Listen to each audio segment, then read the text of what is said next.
को लेकर पूरे देश में इस वक्त बवाल मचा हुआ है। पूरे देश के युवा जितने भी आर्मी के स्टूडेंट्स हैं अब सड़कों पर उतर चुके हैं केवल इसलिए कि योजना को वापस लिया जाए। यही मांगों के साथ, आक्रोश के साथ अब सड़कों पर उतर चुके हैं। संदीप मिश्रा हमारे साथ मौजूद है बातचीत करने के लिए। अग्निपथ योजना आपने पूरा देखा होगा कि क्या है आखिरकार अग्निपथ योजना, पर इसके पीछे के कारण क्या है वो किसी को नहीं पता कि आखिर सरकार लाई तो क्यों लाई। और सरकार बार बार अगर ये दावा कर रही है कि योजना काफी बेहतर है युवाओं के लिए, परंतु युवा नहीं समझ पा रहे हैं इस चीज को।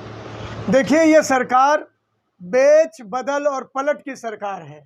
बेचने में इसने गेल बेच दिया, सेल बेच दिया, भेल बेच दिया, रेल बेच दिया, यहाँ तक कि दुनिया का सबसे बड़ा लोकतंत्र अपनी एयरलाइंस भी बेचकर पैदल है। मोदी जी 8,000 करोड़ का जहाज खुद के लिए लाते हैं, लेकिन भारत का मान सम्मान इंडियन एयरलाइंस बेच देते हैं। ये बेच, उसके बाद बदल में इनका क्या है? शहरों के नाम बदल दो, योजनाओं के नाम बदल दो, जिलों के नाम बदल दो, वाहनों के नाम बदल दो। इंदिरा जी ने जो बनाया उसे बदल दो, राजीव जी ने जो बनाया उसे बदल दो, और जो बनाया है नेहरू जी ने, भारत का मंदिर बनाने वाले नेहरू जी ने जो बनाया है, पंडित जी के बनाई हुई योजनाओं का नाम बदलकर आप अपना नाम चस्पा कर देंगे और आप अमर हो जाएंगे। मैं मोदी जी, आप पंडित जी का नाखून भी नहीं बन सकते।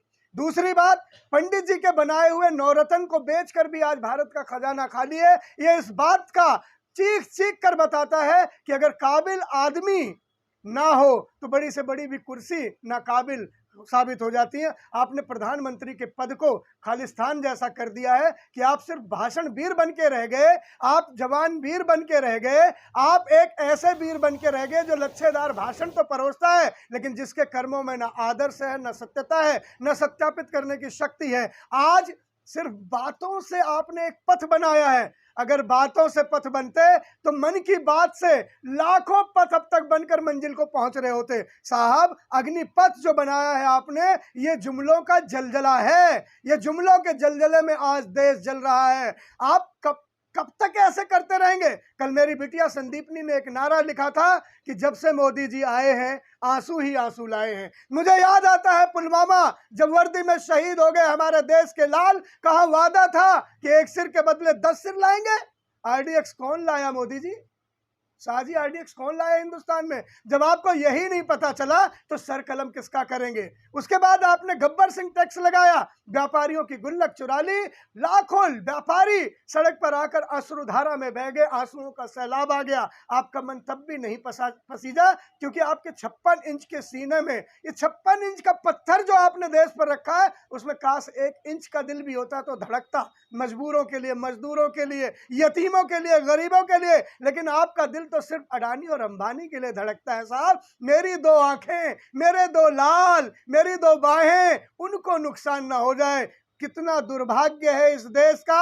अडानी दुनिया के अमीरों में आ रहा है, अंबानी दुनिया के अमीरों में आ रहा है, और भारत के लोग दुनिया की गरीबी के आखिरी फहरिस्त पर खड़े हैं। भुखमरी में हम बांग्लादेश से भी पीछे हो गए। ये सिर्फ मुमकिन था मोदी राज में। मैं कहता हूं कि आपको क्या जरूरत थी रातों रात नोट के रंग बदलने की? जिन जिन कलर की जैकेट पहनी साहब, उसी कलर के आपने नोट ला दिए। भाइयों और बहनों, आज से नोट बेकार।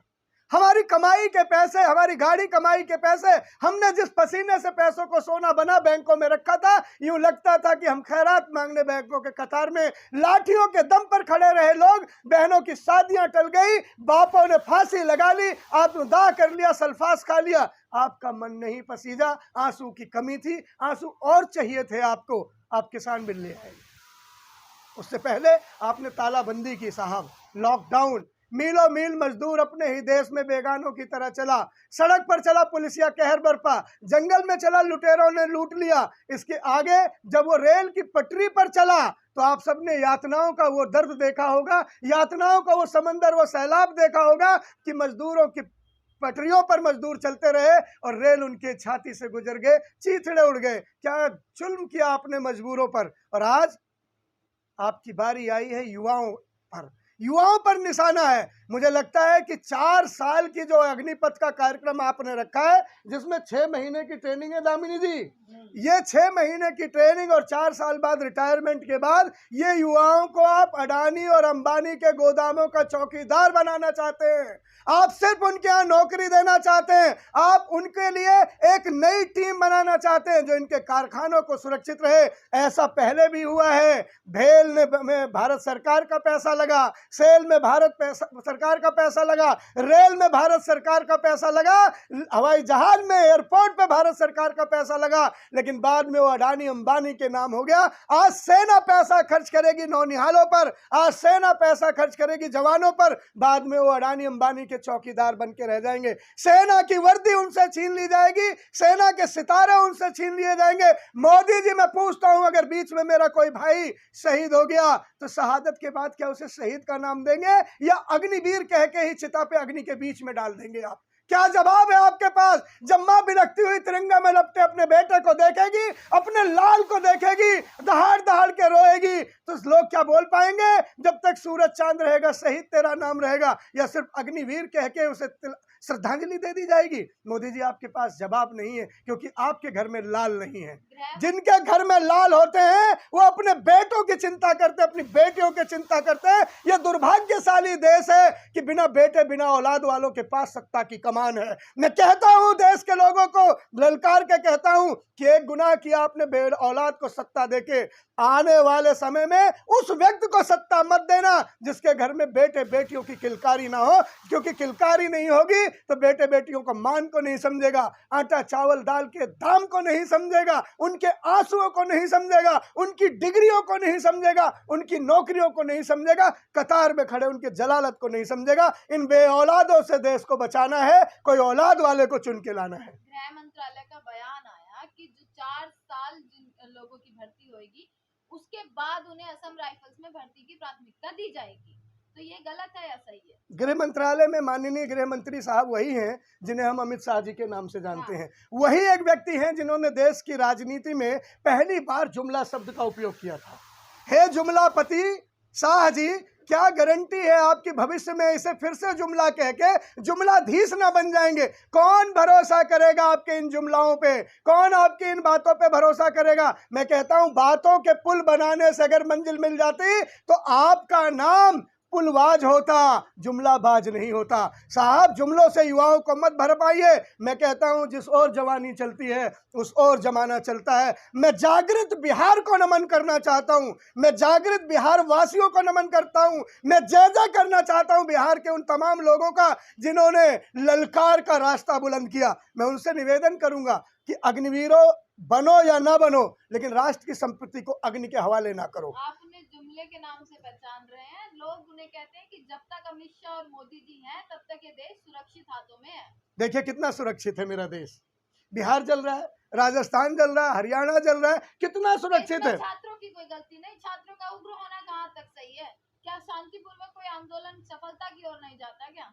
बेशक जाता है और जाना भी चाहिए। उग्रता के आंदोलन में कोई नहीं जगह नहीं है। ये बुद्ध और महात्मा का देश है, गलती से मोदी और शाह के नाम से पहचाना जाने लगा है। यही देश का दुर्भाग्य है कि जब से मोदी शाह आए हैं आंसू ही आंसू लाए हैं। इस देश का दुर्भाग्य देखिए, पत्रकार बंधुओं, इस देश का दुर्भाग्य देखिए कि रामनवमी पे जिस देश में कभी लड्डू बटा करते थे, अब बीजेपी के राज में रामनवमी में पत्थर बजते हैं, मीनारों पे चढ़ के लोग ध्वजा लहराते हैं। अयोध्या में 7 लोग वो गिरफ्तार हुए जो जालीदार टोपी लगाकर मस्जिदों में तरह तरह के सम्मान अलग अलग तरह की चीजें परोस रहे थे ताकि दंगा हो जाए। वो दंगाई थे, वो लोग ऐसे थे जो दंगा कराना चाहते हैं। मैं इतना ही कहना चाहता हूं, इतना ही निवेदन करना चाहता हूं कि सड़कों पर बवाल है मोदी जी, ये इंकलाब है। ये इंकलाब आपकी जुमलेबाजी की सरकार की ईंट से ईंट बजाकर आपको ढहा देगा। हो सकता है आप झोला उठाकर वहां चले जाएं जहां आपके गुजरात के मेहुल चौकसी हैं,